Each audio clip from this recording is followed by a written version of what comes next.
Hey everybody, it's Kyle. So a couple days ago, my son had a pretty serious meltdown, and you're gonna laugh when you hear what it was about. But I was down in my basement office doing some work, and my wife screamed, "Kyle!"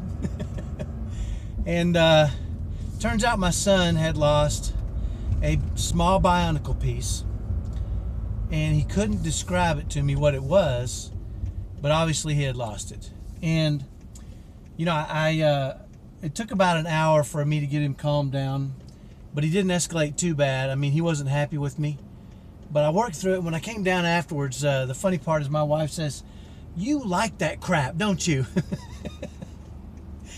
And because I wasn't all busted up or messed up about it, I mean, I had to spend some time with him, which is okay, and we got it all figured out. And I said, "Why would you say that?" And she says, "Because you come down here and you're smiling, and you look like you just won a championship football game or something."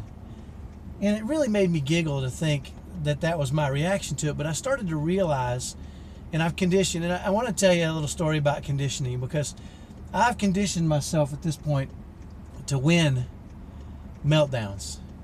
And I allow winning meltdowns. By win, I mean I manage myself in a way that's best for my son on the spectrum. And I show them that I love him. I do what's right. And so it is like winning for me.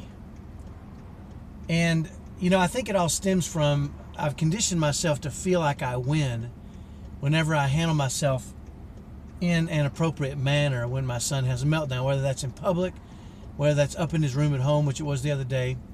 And it reminded me of my dad. And I have memories of my dad consistently because my dad had a way of teaching me lessons in heightened moments so that I would remember them. And this particular lesson he taught me was after, I remember I was probably 10 or 11 years old, and and my dad was a baseball player. He got drafted twice, once out of high school and once out of the military. And so I always wanted to be a baseball player, so I was really thinking if I could be a baseball player, that would really, you know, impress my dad. Maybe he'd love me more. You know, it would be something he could be really proud of. And so it was the end of the game, and we were down by a couple runs, and I hit a triple, and we ended up winning the baseball game.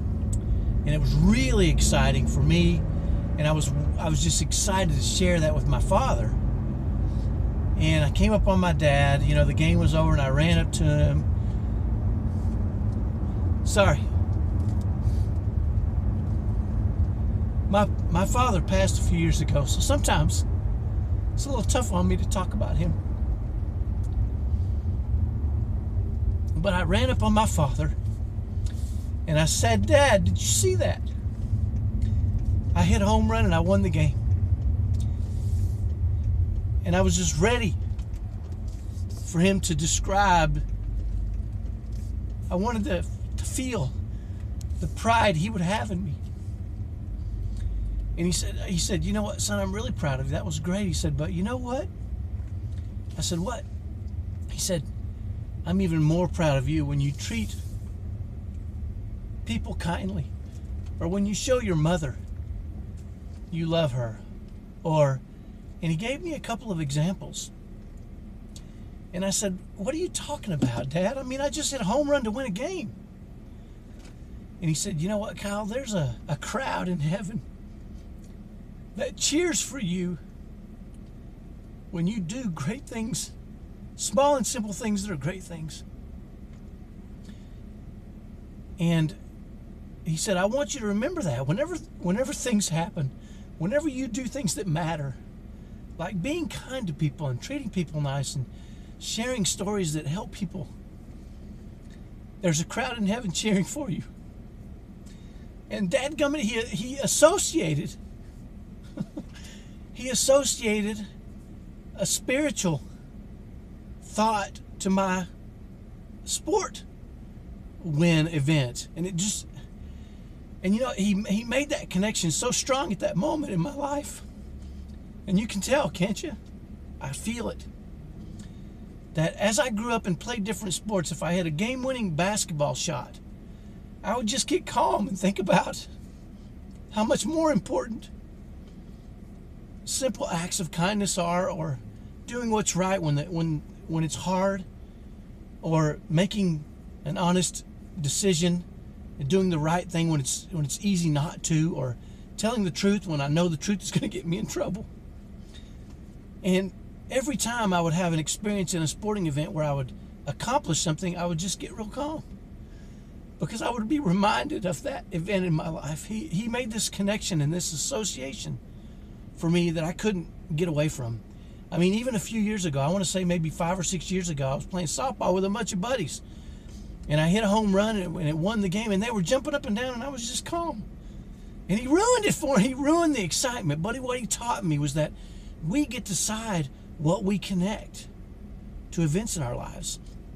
And, this really rang true for me. Whenever my son had a really horrible meltdown or an experience that was difficult for him, I knew that the very best thing I could do for him was be at my very best when he was at his worst. And once the event was over, I needed to celebrate that, because I had done what he needed from me at that moment. So my message for you today is, if my wife is right, when my son has a meltdown, I hop up and I run up and I manage it. And when I'm done, I hear that crowd in heaven. I know my dad is part of that now, but I feel that, and it uplifts me. And so she's kind of right. I kind of look for opportunities to serve him properly. And if you want details on how to do that, you can join our Insiders. That's where we really talk about the step-by-step process to put yourself through to create those associations, so that when things get hard, you can be at your very best. So, sorry this video is longer than normal, but I wanted to share that with you today. I was reminded of that when my wife said that. You like meltdowns because they make you feel great. Because you think, and it cracked me up. So, I just wanted to share that with you. Hopefully that's helpful for you. And if it is, and you think, man, that would be great to when a meltdown happens, to be so ready to handle it, and then when it's over, to be so uplifted and feel so great about your service to your kids on the spectrum. If that's what you want, think about joining our Insiders group. Ask me how. I'll show you how you can do that. Have a great day. I hope things are going well for you, and I hope the best for you. I will talk to you next time. Bye-bye.